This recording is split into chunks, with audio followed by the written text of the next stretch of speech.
Welcome back. I'm Stella Williams. Before I get into today's topic, I want to tell you something personal. My mom lives with me. She has dementia. And one of the things I think about most when I think about what her future care might look like is this: who will be there at 3 in the morning? How many people will be on that floor? Will there be enough staff to hear her if she needs something? Will someone notice if she is not okay? That worry has a name. It is called staffing ratios. And today I'm going to explain what that means in plain language and why it matters more than the lobby, the menu, or the activities calendar. Let's go.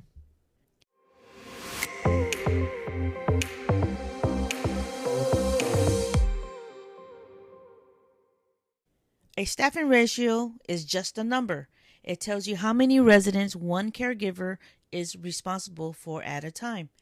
If a community says their ratio is 1 to 8, that means one caregiver is looking after 8 residents at that same moment. If the ratio is 1 to 15, that one caregiver is responsible for 15 people.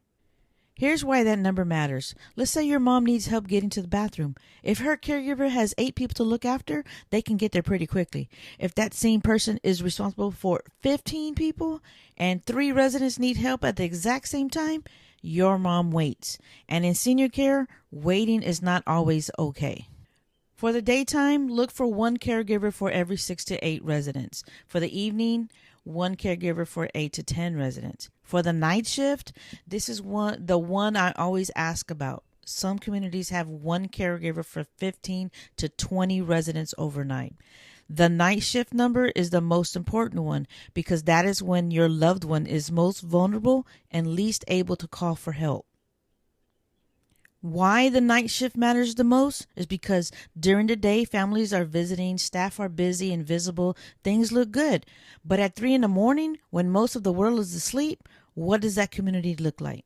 If your loved one has dementia, nighttime is often the hardest. They get confused. They try to get up. They don't know where they are at. They need someone nearby who knows them and can calm them down. Listen, a family I worked with called me after their dad fell at night. He pressed his call button, but the caregiver on duty was on the other side of the building with another resident. By the time she got to him, he was on the floor. He was okay, but it changed everything about how that family thought about staffing, and it changed me too. Do not just ask about daytime ratios, ask specifically about the night. Ask this: how many staff are on night? How many residents does each person cover?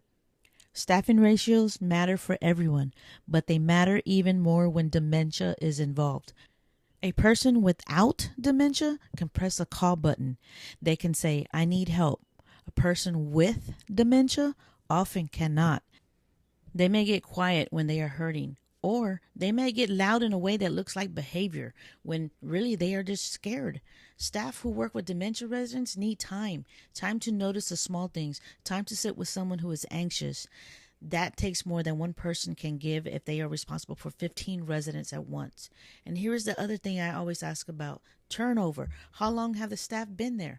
A caregiver who has known your mom for 2 years will notice when something is off. A brand new hire cannot. High staff turnover is a red flag. It means your loved one never builds a real bond with the people caring for them. For someone with dementia, familiar faces are everything. Ask this: what is your staff turnover rate? How long have most of your caregivers been here? When you go on a tour, do not just look at the building, watch the people. Are the caregivers engaged with the residents, or are they standing at the desk looking at their phones? Do staff know residents by name? Do they stop to say hello? Do they notice when someone looks upset? Ask to visit on a weekday afternoon, not just Saturday morning when everyone is putting on their best show. And ask to see their state inspection report. In Texas, communities are inspected every year. Those results are public. If they hesitate to show you, that tells you something. Just ask this: can I see your most recent state inspection report? Here is my simple version of this. 4 questions. Write them down. Ask them at every community you visit. What is your caregiver to resident ratio during the day? What is your ratio on the night shift? What is your staff turnover rate? Can I see your most recent state inspection report? Those 4 questions will tell you more about the real quality of care than any brochure ever could. I started this episode talking about my mom, and I want to end there too. When I think about her future care, staffing is the first thing I think about. Not the menu, not the decor, the people. How many of them are there? How long they have been there? How well they know the residents in their care. Because at the end of the day, it is the people who make a community safe, not the building. Go to tourseniorliving.org/area/Austin to search for communities in Austin, Texas that I have personally toured. Or you can text me, call me at 737-389-2130 if you need a checklist to help with tours or any other questions you may have. Thank you for listening. Y'all have a blessed day.